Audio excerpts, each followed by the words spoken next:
Благодарам, почитуван председател на Собранието, почитуван министер, почитувани колеги пратеници. Еден од законите кои што е исто така во оној реформски пакет, каде што Република Македонија треба да ги промени состојбите, уште повеќе ако се знае дека сферата која што сега ја дискутираме и ја разгледуваме е неколку пати критикувана во повеќе наврати и во извештаите на Прибе, и беше дел и од итните реформски приоритети, но и од она што значат извештаи на Европската Унија упатени до Република Македонија,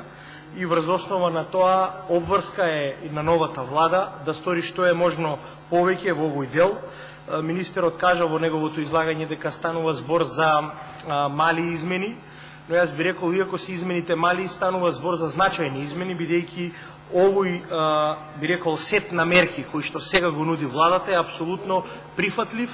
и треба да биде отварање на вратата за она што значи концепциско менување на состојбите внатре во јавната администрација. Бидејќи Република Македонија генерално има за цел нејзиниот политички систем и политичките партии сакаат да создадат квалитетна, стручна, ефикасна и деполитизирана јавна администрација, која што ќе биде носител на процесот на евроинтеграција, која што ќе биде одвоена од политичките партии и која што нема да има никаков партиски предзнак. Токму и заради тоа, ако ги видите извештаите кои што се однесуваат на оваа сфера изминатите неколку години наназад, но и ако се видат и оценките кои што сме ги добивале како држава, ќе видите дека Република Македонија има добиено 5 пати единица, а само еднаш двојка. Тоа е само показател за тоа во каква лоша состојба е јавната администрација во Република Македонија. И ова е почитен, позитивен чекор кој што го прави владата и ресорното министерство во насока на тоа да ги промени состојбите на подобро. Бидејќи уверувањата се и на експертите од правниот факултет, но и на сите оние кои што ја следат оваа област, дека на Република Македонија мора да го следи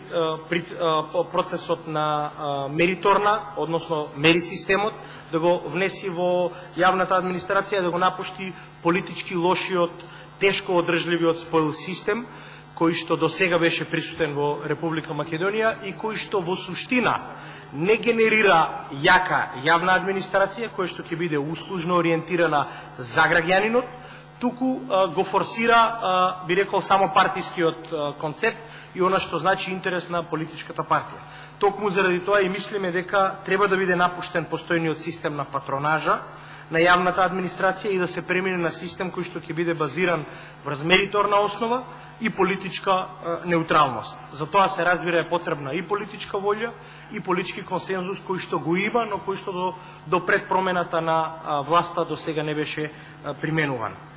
Значи, моето видување, моето размислување за ова што сега го предлага владата е апсолутно афирмативен во однос на она што беше искажано од министерот, бидејќи предложените измени и дополнувања на Законот за административни службеници имаат пред се за цел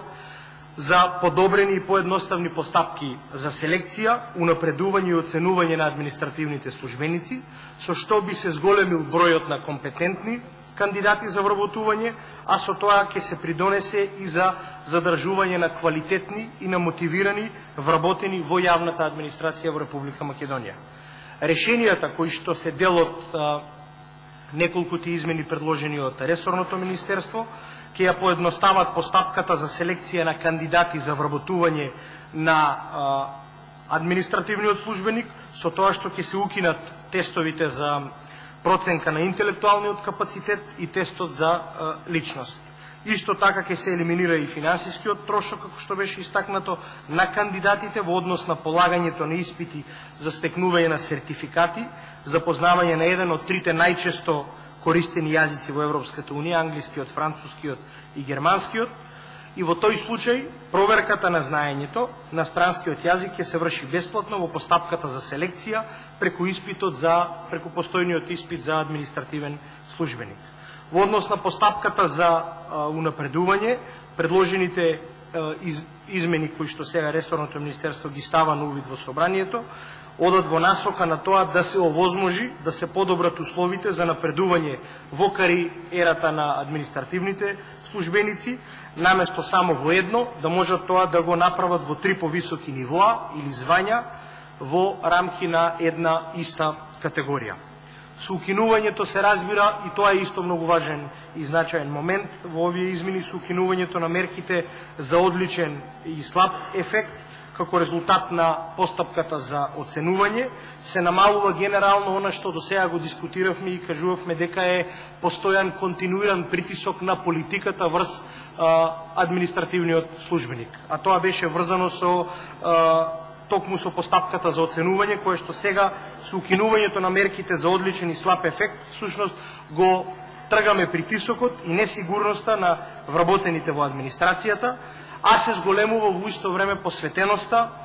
за извршување и создавање на подобри резултати на лично, организационо и на ниво на администрација, со што како краен ефект се подобрува и ефикасноста, и ефективноста, и квалитетот на услугите кон граѓаните и кон бизнис заедницата. Клучна задача на јавната администрација, која што ќе треба да биде концептуално променета од тоа што беше наследена од актуелната влада, е да ја направи да биде услужно ориентирана и да бидат задоволни сите даночни обврзници, да бидат задоволни граѓаните и да добиеме позитивни оценки во однос на овој дел, бидејќи тоа е клучен предуслов за она што значи услуга која што ќе ја добијат граѓаните од оние кои што работат во овој сектор. Благодарам.